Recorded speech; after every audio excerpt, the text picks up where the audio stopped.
Welcome to SVG-TV News for Tuesday, March 15th, 2016. I'm FRASER with the details. A call for Vincentians to stay unified was the overall theme emerging from the 2016 annual wreath-laying ceremony yesterday, Monday, March 14th, as we observed National Heroes Day here in St. Vincent and the Grenadines, celebrating the life of national hero Paramount Chief Joseph Chatoye. SVG-TV's Sharon Garraway tells us more in this report. The wreath-laying remembrance ceremony held on Monday, March 14th, National Heroes Day here at Dorsetshire Hill, was punctuated with artistic performances which reenacted the life and death of Paramount Chief Joseph Chatoye. Representatives of the Garifuna Heritage Foundation, TGHF, also emphasized the importance of paying homage to the Chief of Chiefs. Prime Minister Dr. Ralph Gonsalves reminded Vincentians that this country's first national hero, Paramount Chief Joseph Chatoye, died to unify and not to divide this nation. He outlined that although there are some class dynamics which seeks to cause division amongst Vincentians, his government's initiative through the education revolution has been closing the class gap division. The Prime Minister also noted that there are some political discord which is causing intolerance, and he called on Vincentians not to let such ideologies undermine what nation builders such as Joseph Chatoye have worked for. Competitiveness for political office to degenerate into intolerance and to spill over into violence. Because if we do so, we harm ourselves, we undermine our essential unity as a people. And when we celebrate Chatoye through one corner of our mouths, but on the other side of our mouths, we extol an intolerance in political terms, we are doing a disservice to the memory of Joseph Chatoye. Meanwhile, the opposition representative at the wreath-laying ceremony, John Horn, gave an overview of the cultural landscape over the years. The former culture minister says that heritage is critical to national development. What we have done in the name of Joseph Chatoye, what we have achieved in the context of what the Right Excellent Joseph Chatoye stood for, and the ideas for which he fought and died, given that his basic objective was a less dependent people who could enjoy a steadily improving standard of living. Minister of Agriculture Soboto Caesar delivered the feature address on behalf of Prime Minister Dr. Ralph Gonsalves, who had to leave the ceremony to prepare for his flight to Belize to meet with Taiwan's Prime Minister. The need for unity amongst Vincentians was emphasized by Caesar in his speech, which he described unity as the greatest weapon. That the fight by His Excellency Joseph Chatoye and all other nation builders who fought against colonial rule contributed to half of the battle being won. The second phase of the struggle will require the same sacrifice and selflessness, and in some instances even more than the first struggle demanded. All young people must be in the vanguard of this struggle. Emancipation and independence were not handed down to us on a silver platter. They were both earned in the currency of extreme selfless determination. This year marks 221 years since the death of Paramount Chief Joseph Chatoye. Sharon Garraway, SVG Television News. Meanwhile, the opposition representative at the wreath-laying ceremony and its focal person for the National Heroes Committee, John Horn, noted that the opposition is in favor of a set of awards for outstanding Vincentians. He insisted that the process of selecting national heroes be carried out with good judgment and not with haste. It seemed more than passing strange that copies of two letters sent to the Governor-General and mentioned by the Prime Minister, dated the 29th of January 2016, copied to me as a member of the committee, and making certain recommendations to His Excellency were received at my office on the morning of Wednesday, the 9th of March, 2016. I repeat my personal view and that of the party I represent, the New Democratic Party, that given the enormous breadth of contribution to his native land by George Augustus McIntosh, he should be accorded the honor of being elevated to national hero singularly at this time, while other qualifiers could follow later.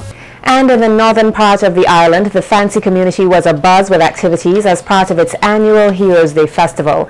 There was a pulsating atmosphere with music both on and off stage and the sweet aroma of indigenous foods. This is the 12th annual Heroes Day festival held in Fancy. SVG-TV's Marvin Oliver was there and filed this report.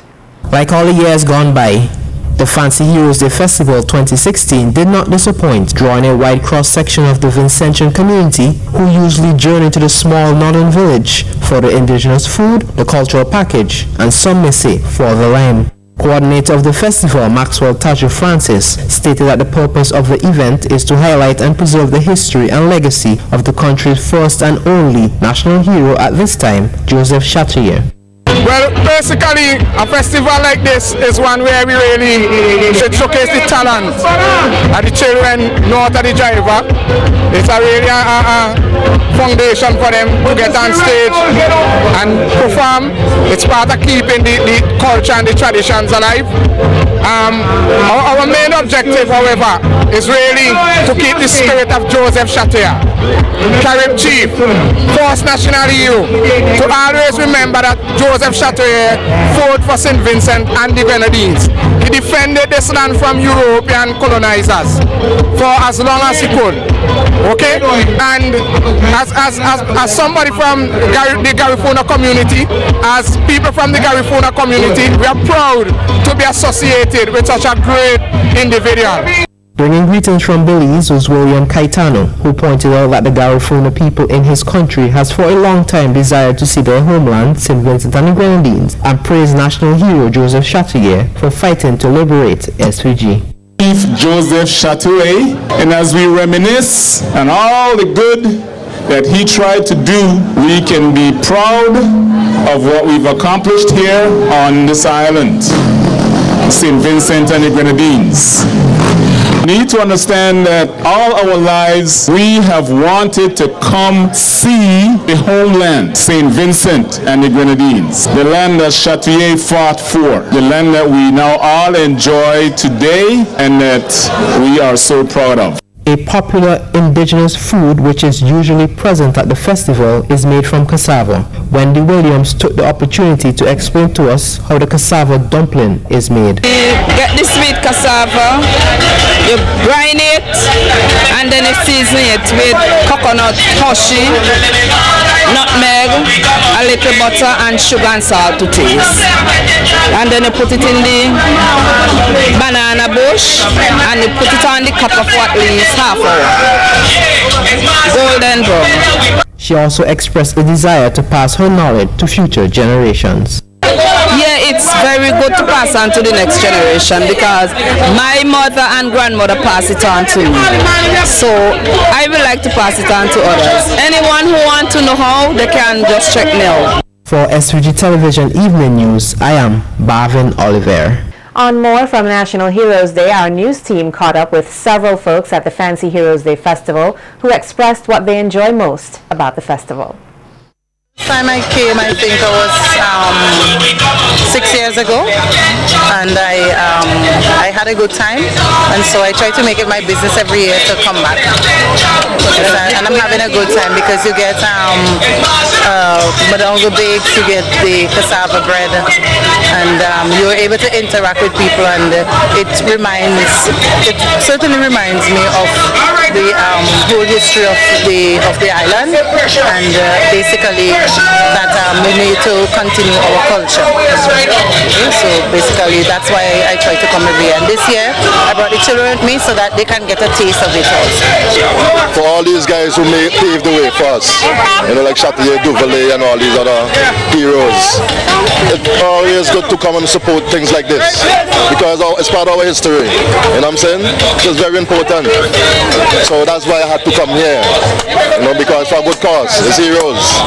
And they are my heroes. You know what I mean? I don't look to nobody else. I look to the people here who paved the way. You know what I'm saying? To make it out today that we could come here now and enjoy it and celebrate. This is one of the greatest things. I was away out of this country for 20 years and I came forward in 2013. I haven't missed it since. It's awesome. The culture, you know, is wonderful. The food, the people. There's a lot of love out here. And I express this feeling to every Vincentian in the diaspora.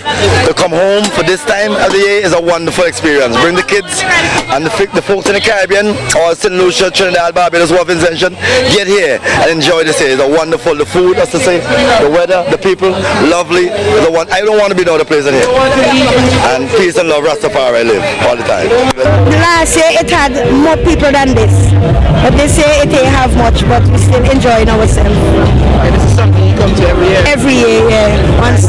What do you enjoy about the festival?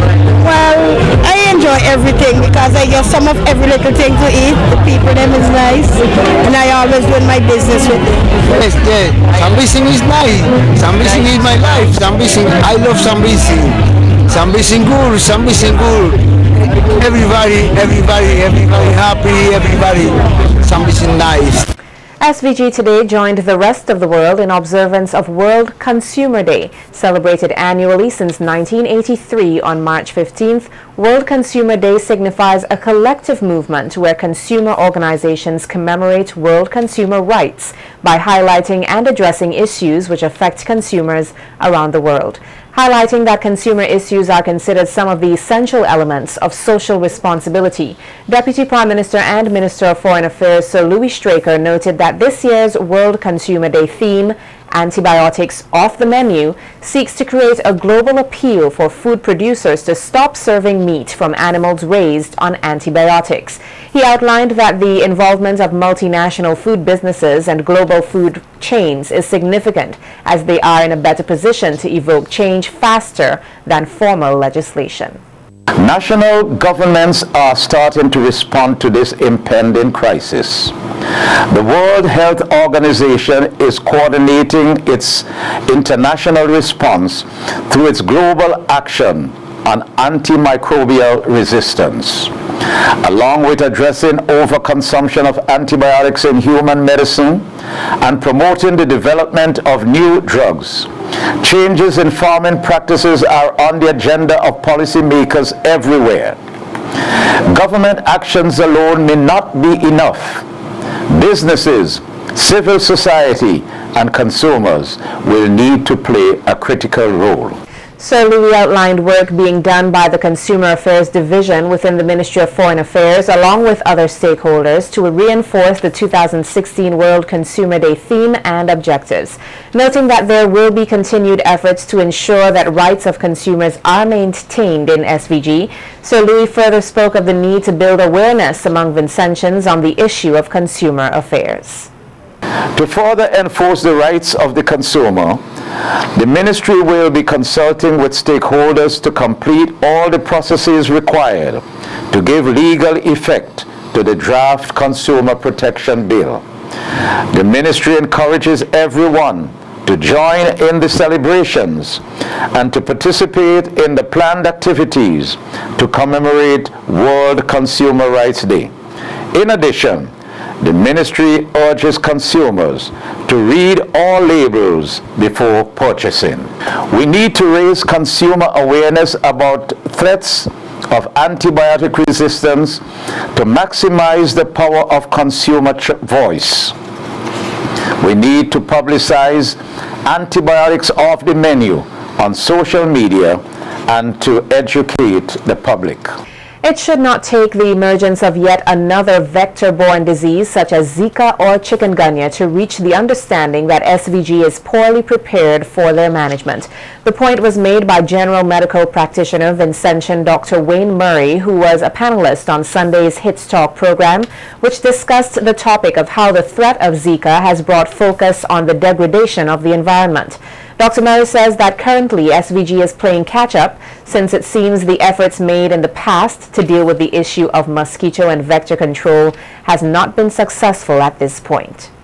You know, it befuddles me that only because Zika became on the scene, we seem to have this concept that our environment is not clean. Well, this is a joke, really, truly, because if it takes a Zika to tell us that, when we know every year we are suspect to dengue for many years and chikungunya, which really has such a significant impact on our society, why does it take something else to come on board? It means, therefore, all what we have done or claim to have done last year and the year before, etc., has come to zero. Dr. Murray adds that SVG suffers from a disease of the mind as opposed to a diseased environment. He further went on to explain that when the European Union or another international body has to provide money to assist a country clean up its environment, this defeats the purpose of independence as a society. More and more we are more in touch with the world due to communication, and we are in essence being told that we are more educated and more informed, but it is not directly proportional to our existence with our environment. The importance of working with an environment which is not infinite, but truly it is a finite environment because it's the one we have, and therefore if we do not modify this environment in a proper way so that we can exist on it properly, what will happen if we continue what we're doing is that we are going to simply be creating an environment for another organism or organisms who will say, well, it seems like if they don't like it, so we'll take it over. The medical practitioner went on to say because of the negligence of Vincentians, the Aedes aegypti mosquito, which has been around for years, has adapted to the environment, and Vincentians need to take better care of our environment. And we, in a sense, we make the environment even much better for it. So our aim here, obviously, this morning will be to convince persons that we should not be making disposals or making environment comfortable for a vector which, in essence, we will do better without. A training session on the CARICOM Social Security Agreement, or CASS, will be hosted here on Wednesday and Thursday by the National Insurance Services. The official opening ceremony will commence at 9 a.m. at the NIS conference room tomorrow. Brief remarks would be made by a government official and representatives from the NIS in St. Vincent and the Grenadines, as well as representatives from CARICOM and the European Union. The overall purpose of the training is to provide member states with the necessary technical capacity to effectively operate the CARICOM Social Security Agreement. The participants would include the Social Security heads and senior officials from the CARICOM member states. They would have a better understanding of the Social Security systems, gain knowledge of the agreement, and understand how to operationalize the Social Security system. The sessions would be facilitated by Dr. Olivia Smith, Deputy Program Manager of the Free Movement and Labor CSME Unit, and Sandra Bart, Legal Officer at CARICOM Secretariat. The Executive Director of the NIS, St. Vincent and the Grenadines, Reginald Thomas, would be one of the co-trainers. In more local news, the topic of legalizing marijuana will be the center of a discussion to be held here tomorrow evening. The panel discussion is part of the second annual Lenten teaching session of the Methodist Church, Kingstown Chateaubelair Circuit. The panelists for the discussion include Dr. Cecil Cyrus, renowned surgeon and physician, Dr. Amory Morris Patterson, psychiatrist and lecturer at the Trinity School of Medicine, and Nigel Scott, director of the St. Vincent and the Grenadines Community College. Reverend Adolph Davis, Superintendent of the Kingstown Chateaubelair Circuit, will serve as moderator. The panel discussion will take place at the Methodist Church Hall from 6 p.m. An agricultural project to be undertaken by the SVG Beekeepers Association, funded by the Australian Aid, was launched here earlier today at the New Montrose Hotel. Over 55,000 EC dollars was donated by the Australian Aid's High Commission office in Trinidad and Tobago to fund the project. ApiCulture officer Alan Williams outlined the objectives of the project, which he says will help improve food production in SVG. The objective is to enhance the capacity of the association, the Beekeepers Association, and promote the increase in production in order to meet our national objectives for food security. Procurement and building of hive bodies for colony expansion, and this involves training and building of bee boxes to support the queen rearing program so we can house the hives. Procurement of facilities to enhance field extraction, resource material to build up the association technical information capacity, and technical support to assist the characterization of local honey in St. Vincent. Williams stated that they expect a 20% increase in food production because of this project, as well as employment opportunities for Vincentians. These are the project. First is the importation of hybrid Italian queens, so that we can diversify the genetic pool for honeybee species in SVG. We will also embark on a queen rearing program to improve our bee stock here in St. Vincent and Grenadines. And I must say here that we have a multi-island state, and UN Island will be also a benefit of this project, for we have a Virgin Territory Union which we would like to maintain and to preserve our special stock of bees that is unique here in St. Vincent.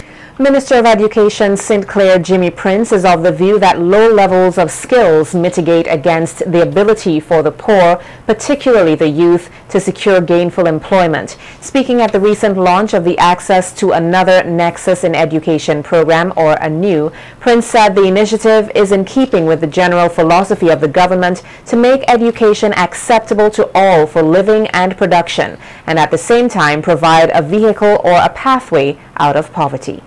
Any education system is judged by how it responds to the social conditions of a country, and further how it prepares the people for the contemporary environment. And I think this is one of the ways in which TVET is trying to help to bring St. Vincent forward and to put us on the map as far as the development of education is concerned. And there is a high level of expressed need for improved educational attainment and skill certification linked to enhanced employment opportunities in a number of sectors, including construction, hospitality, and the tourism subsector in particular, areas which are identified as growth sectors in the economy. The participation of certified skilled nationals in these and other sectors would assist St. Vincent and the Grenadines in building its human capital base and expanding the economy. According to Prince, the educational landscape is flourishing with opportunities for everyone, particularly those who need a second chance, and he recommends the ANEW program to all Vincentians. This buys in to the philosophy of the government of the greater community involvement and the continuing education of people, giving them a second chance in life.